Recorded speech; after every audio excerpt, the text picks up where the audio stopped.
Hi, I'm Ian Whittaker, host of the JCDecaux Digital Changemakers podcast. The Digital Changemakers podcast showcase industry research and insights to inspire senior marketeers to push the boundaries on their marketing strategies and become change agents in their organizations. Today, I'm delighted to welcome two guests onto our podcast. One is an ad testing expert who recently wrote a highly controversial, though hugely popular article with almost 150,000 views within the first week alone on the lack of creativity in out-of-home. Global Creative and Media Partnerships Director Andrew Tindall, who works at System One, the ad testing experts who measure emotion in advertising to give brands confidence their ads will work. Our second guest heads up an award-winning data solutions team at JCDecaux, Chris Felton, Director of Data and Insights, who brings a wealth of experience, new groundbreaking research, and a string of recent awards along with him to prove what really works when it comes to out-of-home advertising. Welcome, Andrew and Chris. Great to have you here. Thanks very much for coming and spending some time. As usual with these things, what we usually do at the start is just get people to explain what they do on a day-to-day basis. So whoever wants to start? Chris. Thanks for having me, first of all. Not at all. I'm Chris. I'm the Director of Data and Insight at JCDecaux. So that means that I look after data-driven planning, data-driven evaluation, and I suspect what we'll talk about today is data-driven creative evaluation.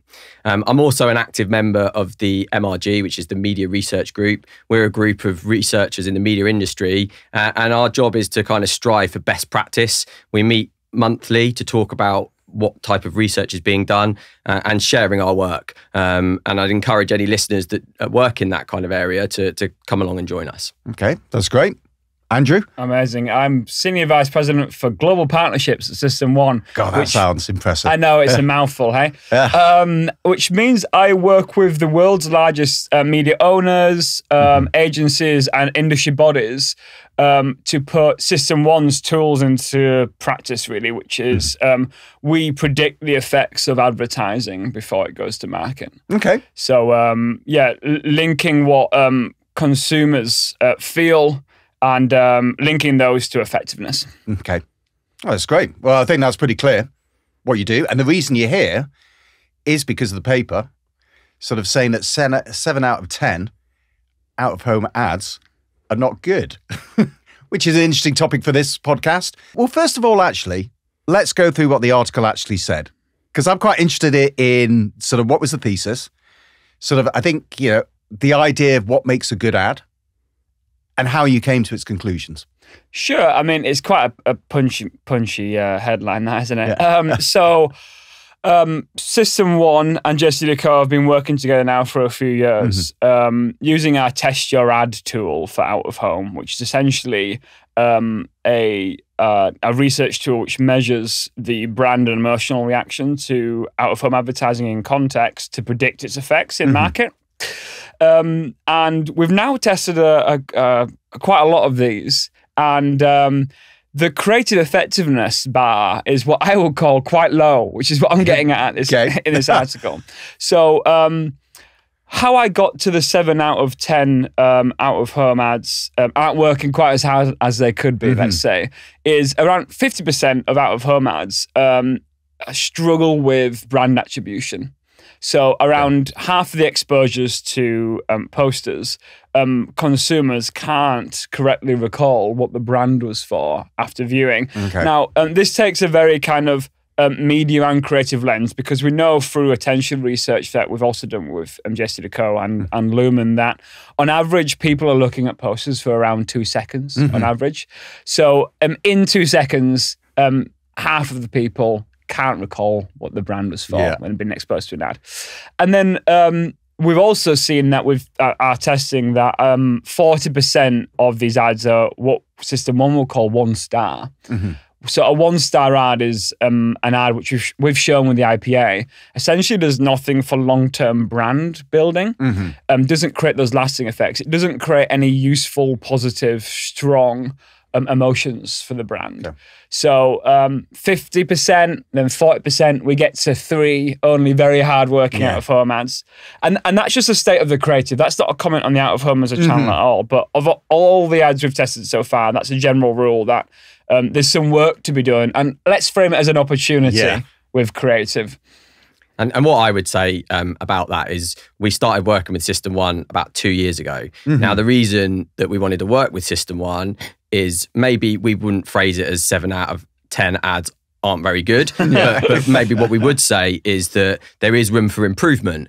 And System 1's reputation, particularly in TV testing, they have IPA accreditation. I mentioned at the beginning of the podcast that we're about striving for good research. We felt by working with a credible name, we can help people get better. So whilst it was a sensationalist headline, it got a lot of views, but if you actually read the article, it's about improving and helping brands actually make an ad better.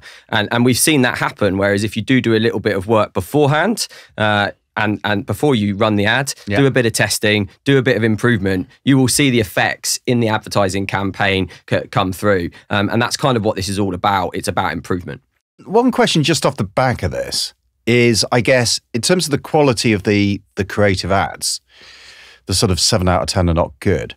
Do you think this is something that is specific to the out-of-home industry sort of itself? Great question. Or do you think it's actually sort of endemic across the whole industry? Actually, half of TV advertising isn't very good either. Yeah.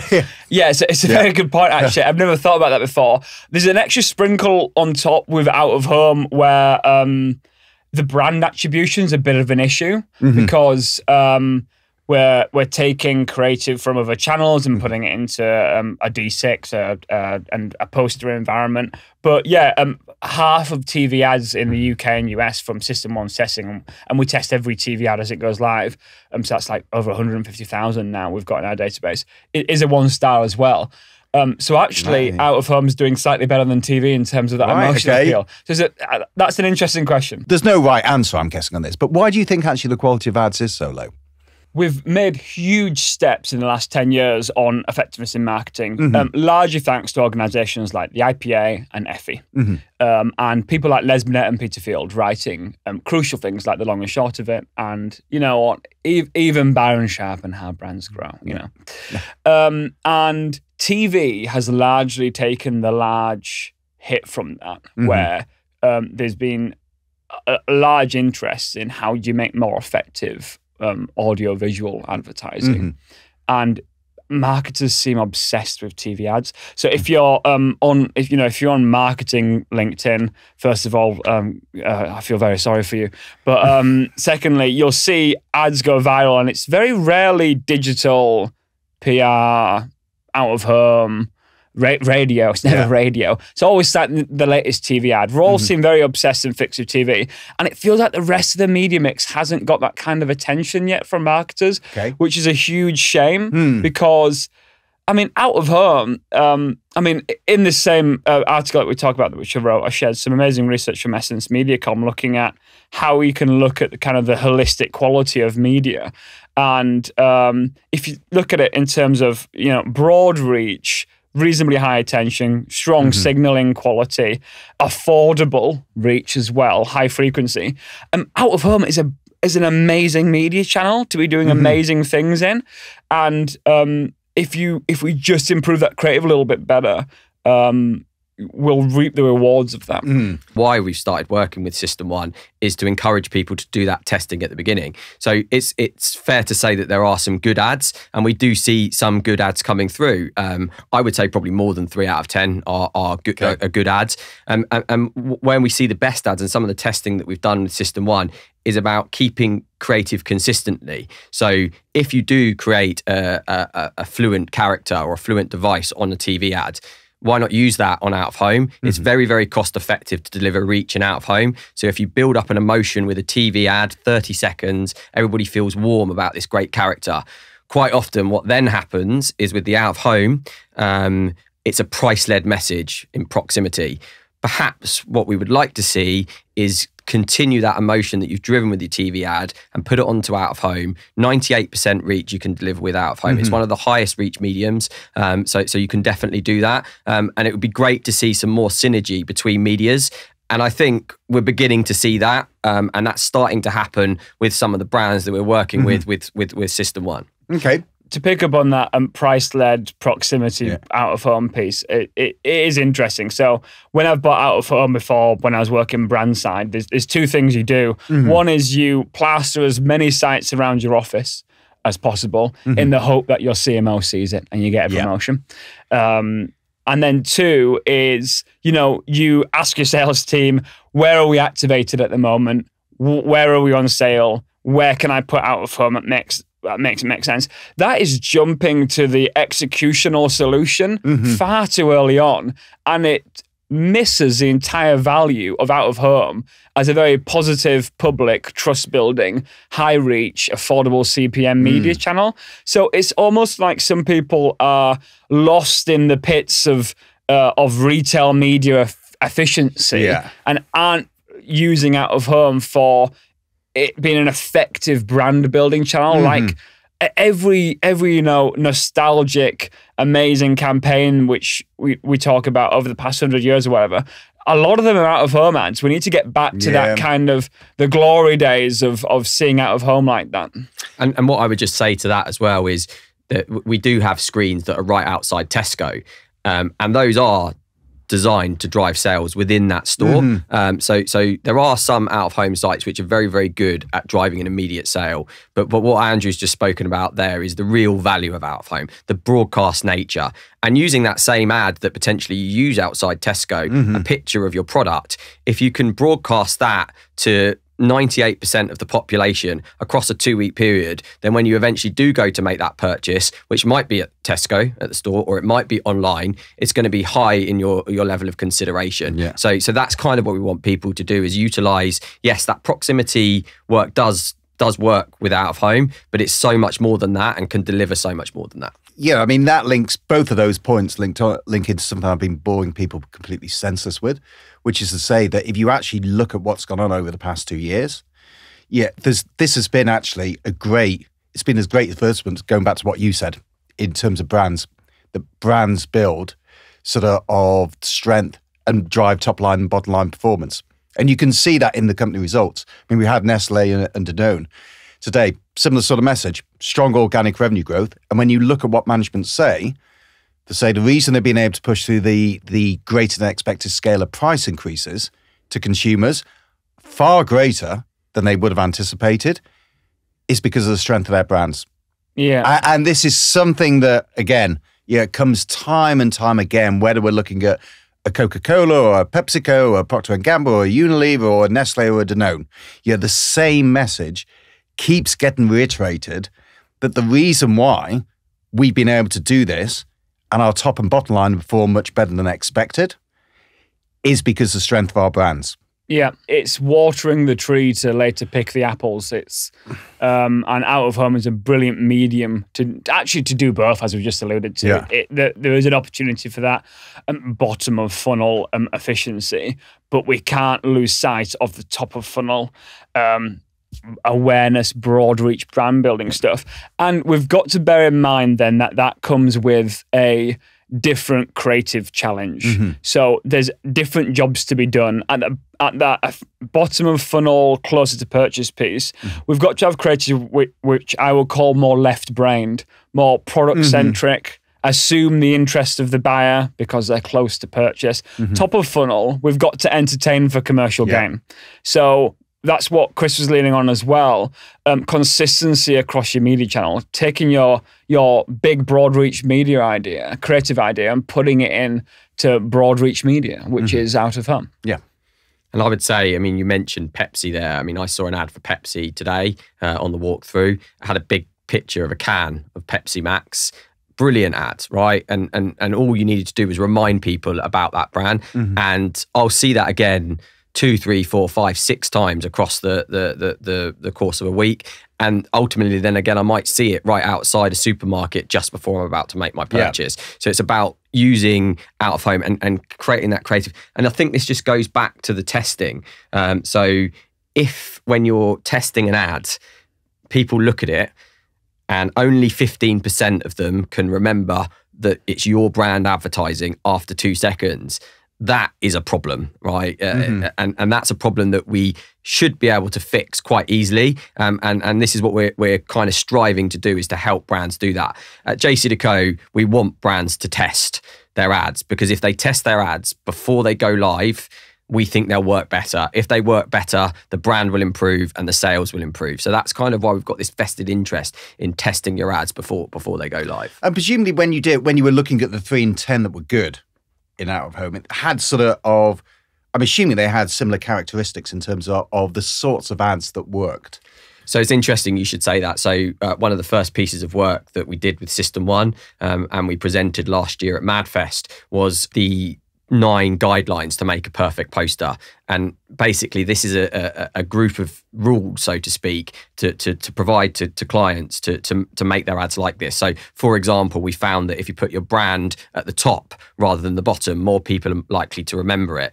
If you do have a fluent device, you should use it across your media channels. If you have a colour associated to you, so Cadbury's is a great example of this, that purple that you see with Cadbury's. I reckon that if you put a blank D6 with just that colour, people will remember that it's Cadbury. So why not do that and with the product on it as well? And those kind of things are something that's available now. And that's what we would suggest people do first. Follow the guidelines, make your ad, follow these guidelines, and then do your testing to tweak and improve them. Okay.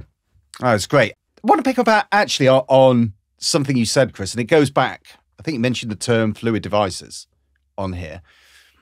So we've talked quite a bit about bad ads, poor ads. Let's be more positive. Let's talk about the good ads. And it doesn't necessarily just have to be in out of home. It can be sort of in other sectors as well. Some examples of those and what makes them good ads as well. So I don't know who wants to start off, sort of. Sure. Let me define fluent device for what Chris touched on. A fluent device is a character or creative concept where if you removed it from the scene, it wouldn't make sense. Okay. But the key is that a brand owns it. So it's repeated over campaigns. So a good example of a character would be a Kevin the Carrot that's owned by Aldi and is used at Christmas. So if you land these fluent devices into, and I should say Orlando Wood, our Chief Innovation Officer, has defined and kind of created this term fluent device. If you land the Kevin the Carrot character into advertising, you not only trigger brand, but you brand omnipresent. It's always branded. And our attention often comes in pulses. So you're not necessarily watching at the start or looking straight away at that specific role on out of home. But it doesn't only brand, but it brings emotion with it. It brings brand equity. So what fluent devices does, especially in out of home. So if you've got these characters, put them in your out of home ads. It not only allows you to brand quickly, but build brand in out of home. So you're not only doing your get your turkey for £5 trolley shop Aldi message, but if you land Kevin the Carrot pushing that trolley, you'll increase branding. You also bring a whole load of emotions and brand equity with it, kind of extending that brand. And then the other side of the fluent device is kind of that creative slogan or concept. The best is, well, not the best, arguably the most effective and famous one is "You're not you when you're hungry" by Snickers. So if that catchphrase wasn't there, if that slogan wasn't there, it wouldn't make sense that Betty White just turned into a rugby player, I think. Effective ads, they have fluent devices then, but essentially they have a creative idea that is broadly entertaining and interesting, that elicits positive emotions to the brand. Because building those positive branded emotions means that in the future, when the consumer, in 2 years' time, is stood at shelf and they've got that millisecond of choosing a brand, if you've got those branded positive emotions, it will feel like a right choice. So we want literally getting creative with the products, which we've mentioned, landing those big, bold, creative ideas in short, simple copy with some great imagery. Landing your fluent devices and characters. And I also like, we talked about motivazione. So that's another way that humans can convey emotion, but also cultural references. So can you reference other bits of culture, and can you do that in a humorous, funny way as well? We find is often great at building those long-term brand effects. What do you think, Chris? So a good ad for me, so Tesco food love stories. It's TV ads talking about how food becomes part of a person's life. Great TV ads, lots of selections about people making food. There's one at the moment where there's a family who move in, they've had a new baby, it's crying, he or she's crying all the time. Somebody hears this, the next door neighbour comes round, cooks food and gifts it to them, and the new parents are really happy. So it's an emotional ad, but then what's great about that is delivering it on out of home as well. So you built up that emotion, you built a great story. It's unlikely you'd be able to tell that story just in out of home, but what you can do is remind people of how they felt when they saw that advert. So, and Tesco have done a great job of that, of creating this story on TV and then distributing it and targeting it within out of home. I think generally speaking, good ads include people. Generally, in out of home, your eye is drawn to a face, and we see lots of great ads, whether that be sort of a Netflix ad showcasing a show with the star, or one of the fashion brands with one of the models with the sunglasses. All of these things attract attention, and they make great ads because what they do is they can attract someone's attention in 2 seconds and remember that brand. So they would be my choices of great ads. Okay. That sounds perfect. We've also heard that all my research, I always come to kind of one very clean finding in any media channel, and it's a hallmark of creative effectiveness. It's creative consistency. So not just across channels, but within them as well. So we talked about brand characters. That's because someone's consistently invested in them over time and built mental structures around those brand characters. And then how do we get those consistent within channels, same creative ideas, similar strategy over time, similar brand assets, in fact, the same brand assets used over time, but then also across channels. We did some research at Christmas which showed that if you do out of home that's consistent with your TV Christmas campaign, I think they were like twice the effectiveness of if you were consistent with your TV campaign. So great advertising is consistent but not boring. Yeah, I think that makes perfect sense for that. Gentlemen, there's always something I'd like to end these podcasts on, which is the key takeaway from what we've talked about today. So what do you think are the key takeaways? Andrew, we'll start off with. Bring the consumer into the room.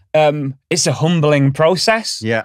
And actually understand what the consumer is going to think and feel towards the advertising as early on as you can, and then actually action that research. Yeah. Actually take action and with those insights, I think is my key takeaway. So my key takeaway, so if we want to improve on that 7 in 10, let's test hypotheses. So if you're not sure about something, ask your customers. And obviously we're talking about this in the creative sense, but it goes for any marketing decision. If you're not sure, it's very quick and easy to test things and get some reassurance that it could be reassurance that you're right, or it could be that you might need to make a little tweak. So I would say test and don't be frightened to do it because it's easy, it's quick, and it's cost effective as well. Okay. That's perfect. Andrew, Chris, thank you very much. Thank you. Thank you. That's been great. Thank you. Thanks. Thank you, Andrew and Chris, for the wonderful discussion around best practice for creative, for out of home, and the importance of testing. With no upfront investment required and everything to gain in terms of proven results, it's certainly worth finding out more about pre-testing your ad from the team. If there's anything you would like to ask us or hear more about, you can visit the JCDecaux Digital Changemakers Hub online. We hope you enjoyed listening, and wherever you get your podcasts, don't forget to subscribe, like, and share.